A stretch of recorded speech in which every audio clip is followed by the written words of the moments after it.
Islam datang merubah cara pandang. Dulu orang menganggap kalau sakit itu adalah laknat, kalau sehat adalah rahmat. Kalau cara pandangnya begitu, maka nanti setiap melihat orang sakit berarti dilaknat. Ada orang rajin sholat, rajin puasa, rajin sedekah, selalu datang awal waktu, tiba-tiba sakit. Ente kok dilaknat Tuhan ya? Karena cara pandang dia salah. Kalau sehat rahmat, kalau sakit laknat. Datang Islam. Islam merubah cara pandang. Ma yusibul mu'min min nasabin wala wasabin wala saqamin wala syaukin yastakuha. Lemah, gundah gulana, galau, susah hati, sakit fisik, sampai duri yang menusuk tapak kaki. Sesungguhnya itu adalah cara Allah untuk menghapuskan dosa-dosa.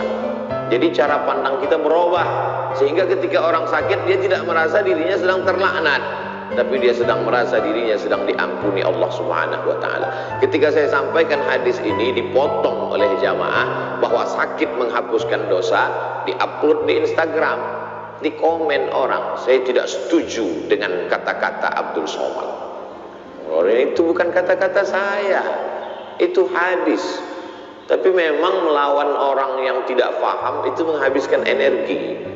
Ada orang yang tidak paham, kita kasih paham. Ada orang cari paham, kita beri paham. Tapi ada orang yang sengaja gagal paham, ini susah kita dibuatnya. Bahwa penyakit menghilangkan dosa itu adalah ungkapan Nabi Muhammad SAW merubah cara pandang kita. Begitu juga tentang rezeki. Ada uang, rezeki. Tidak ada uang, tidak ada rezeki. Maka kalau begitu cara pandang orang, nanti dia menganggap bahwa Allah Ta'ala tidak adil.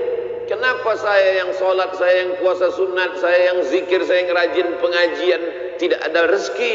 Kenapa orang yang minum khamar, yang zina, yang mabuk, yang sakau, kenapa rezekinya banyak? Karena menurut definisi dia, uang adalah rezeki. Maka Islam datang. Apa itu rezeki?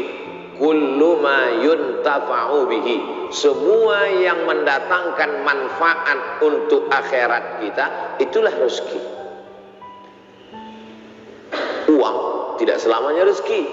Ada yang punya uang, dengan uang itu dia sakau, berarti bukan rezeki. Itu istidraj, azab yang tertunda. Ada orang dengan tidak punya uang itu justru dia jadi soleh. Ke masjidnya sampai 6 kali pas gak ada uang. Subuh, zuhur, asar, maghrib, isya, duha, tahajud 7 kali. Berarti tidak punya uang, itulah rezekinya. Sekarang saya tanya, mau pilih yang mana? Rezeki dalam bentuk uang atau gak punya uang? Itu namanya prank puas. Kullu ma yuntafa'u bihi, semua yang mendatangkan manfaat, bukan manfaat materialis, bukan manfaat kebendaan dunia, manfaat untuk akhirat kita, maka itulah rezeki. Jadi kalau kita membayangkan bahwa rezeki itu hanya emas, maka semua orang yang tidak punya emas berarti tidak dapat rezeki. Padahal anak adalah rezeki. Kenapa anak itu rezeki? Karena anak mendatangkan manfaat, amal jariah yang tidak putus, waladun salihun. Tapi kalau orang menganggap mendapatkan anak itu rezeki, lalu yang tidak punya anak berarti tidak dapat rezeki, maka sesungguhnya tidak punya anak juga bisa jadi rezeki. Kenapa? Karena berapa banyak orang punya anak hanya menyusahkan dirinya saja. Sejak dari mulai lahir sampai anak itu punya anak, menyusahkan saja.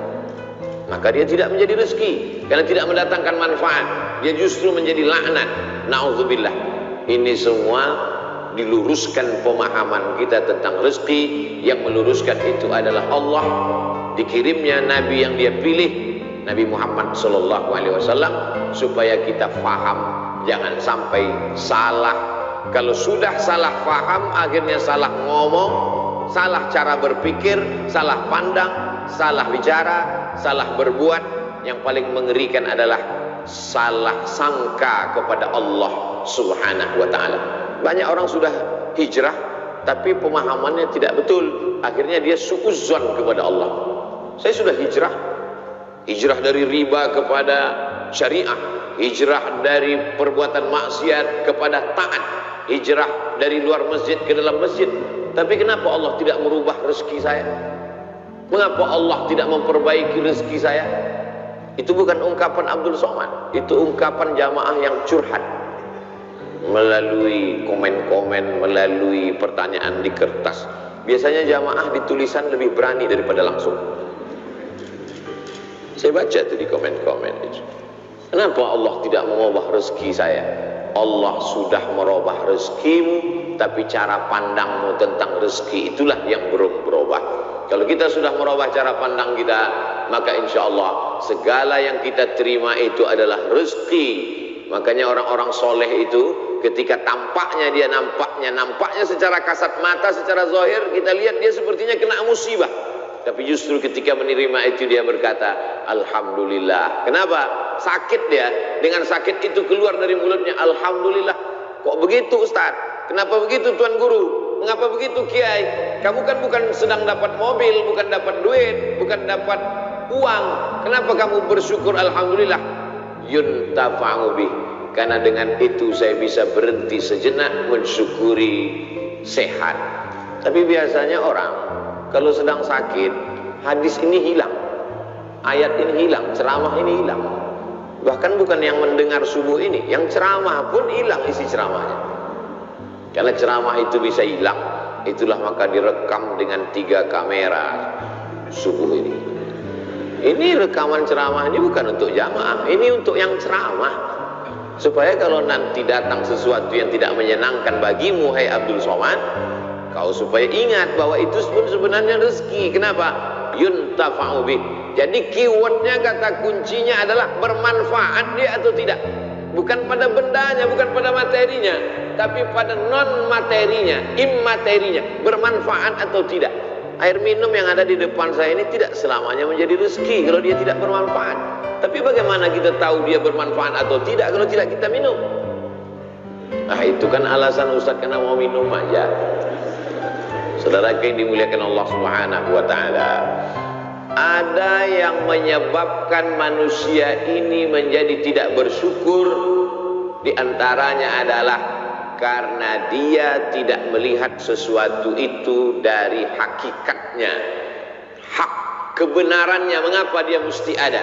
Kalau dia lihat itu pada hakikatnya, maka dia akan bersyukur kepada Allah Subhanahu wa ta'ala. Musuh-musuh itu, haters, buzzer, itu pun juga adalah rezeki. Itu cara mengobati hati yang terlalu sakit kalau dibully orang. Kenapa? Karena dengan adanya dia, manusia menjadi sadar. Orang-orang yang terhormat dimuliakan. Saya begitu turun tadi disambut, dimuliakan, diiringi sampai kemari diberikan. Di mana-mana saya sholat sajadahnya 1. Di Masjid Sunda Kelapa berapa tadi sajadah? Uas. Dihormati, dimuliakan. Itu kalau sering-sering begitu bisa jadi takjub, bisa jadi ujub. Tapi begitu kita diejek, dicaci maki, dibully oleh haters, oleh buzzer, yuntafa'u bihi, bermanfaat. Ini namanya rezeki dalam bentuk haters. Tidak selamanya rezeki itu dalam bentuk lovers. Jadi nanti buat judul kajian khusus untuk generasi milenial, rezeki between haters and lovers. Anak-anak muda itu judulnya, walaupun isinya itu juga. Cuman anak muda itu suka casingnya yang wow gitu, yang luar biasa. Nah, yang pertama pembahasannya adalah mesti paham secara istilah, secara bahasa apa itu rezeki. Saya tidak terlalu formal, lughatan wastilahan, etimologi, terminologi dan lain sebagainya, karena kajian subuh itu memang adalah kajian-kajian yang luar biasa karena godaan setan. Tapi kalau ada jamaah yang tertidur, kita tidak juga bisa salahkan karena dia sedang dapat rezeki. Karena tidur itu juga rezeki. Karena kata kuncinya adalah ma yuntafa'u bihi, bermanfaat. Maka tidur juga mendatangkan manfaat. Ini jawaban untuk jamaah yang suka tertidur kalau melihat wajah ustaz. Dia kena penyakit insomnia, tidak bisa tidur. Bolak-balik makan obat, tidak bisa tidur.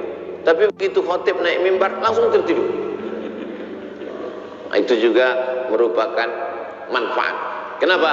Karena dengan tidur itulah kita. Saya terus terang menahan makan bisa, menahan minum bisa.